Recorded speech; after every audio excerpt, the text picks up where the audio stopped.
सगळी टीम बाहेर निघाली आहे पोलीसवाल्यांची।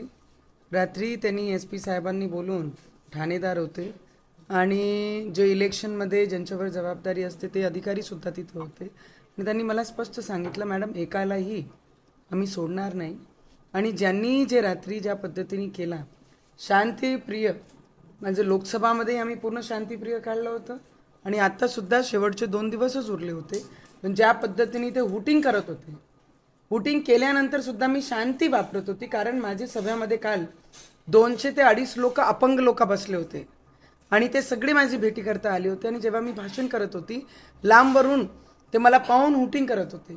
ते एवढा लांब होता अंतर, फक्त एवढंच ऐकू येत होतं कारण एवढे मोठे साऊंडमध्ये अल्लाहू अकबर अल्लाहू अकबर आणि माझे काही लोक तिथे उभे होते आणि ते ऐकत होते आणि ते चुकीच्या शब्दांनी सगळ्या गोष्टी मायावर बोलत होते। तर माझ्या लोकांनी म्हटलं शांती ठेवा, आम्हाला काहीच कोणासोबत करायचं नाही आहे, शांतीने आम्ही सभा करून निघणार आहे। सभा झाल्यानंतर मी सगळे लोकांना भेटत होती, जसं मी नॉर्मली सगळ्यांना भेटून मला कार्यक्रम संपल्यानंतरही अर्धा तास लागतात। खाली आली, कॉन्स्टेबल महिला होत्या त्यांच्यासोबत बोलली, मग जे हँडिकॅप लोक होते त्यांच्यासोबत बोलत होती मी, लहान लहान मुलं माझे सभेमध्ये होते त्यांच्या आईसोबत त्यांच्या मुलांसोबत बोलत होती। ते बोलताना सरळ तिथून कि तेरे को मार देंगे, तेरे को काट देंगे, हम अल्लाह के बंदे, हम अल्लाह के लोग हैं, तेरे को दिखाएंगे। मैं बोली शांत रखो भैया, कोई किसी को कुछ गड़बड़ नहीं करनी है, तुम कुछ भी क्रिएशन यहाँ करो मत। बस मी असं बोलणं आणि त्यांनी खुर्च्या उचलणं आणि आमच्या लोकांवर आणि आमच्यावर जोरात जोरात खुर्च्या मारण्या सुरू केल्या आणि तेव्हाही सुद्धा मग माझे काही लोक आले आणि त्यांनी मला गाडीमध्ये बसवण्याचा प्रयत्न केला। मग मी पाहिलं की अजय देशमुख सारखे आणि त्या खल्लार गावाचे जे एक कार्यकर्ता ते झोपले होते आणि मी लेट पोहोचली, मग परत ते उठून आले होते।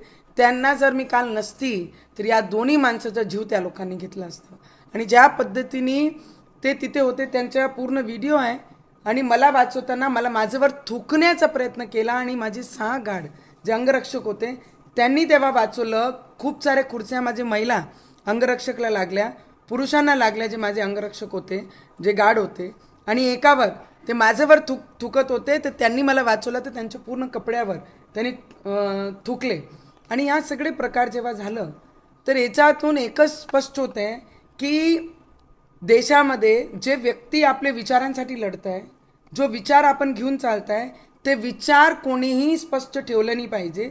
पण आम्ही बाबासाहेब आंबेडकरांचे लोक विचारावर चालणारे लोक आहे आणि ते विचार घेऊन संविधानाला मानणारे लोक आहे, ते विचार घेऊन मी मैदानात आहे, कालही होती आजही आणि पुढेही राहणार आहे। जर त्यांची भाषा असन कापण्याची तर आमची भाषा त्याच पद्धतीने राहील, आम्ही शांतनी बसणार आहे। आम्ही तो काळ गेला जेव्हा हिंदू शांततेने एक गालावर कोणी मारलं तो दूसरा गाल समोर करत होता, आज वो स्थिति नहीं है। अगर कोई एक गाल पे मारेगा तो 2 जरूर खाएगा और इसका उत्तर उसी तरीके से मिलेगा जो तरीका वो बताते हैं।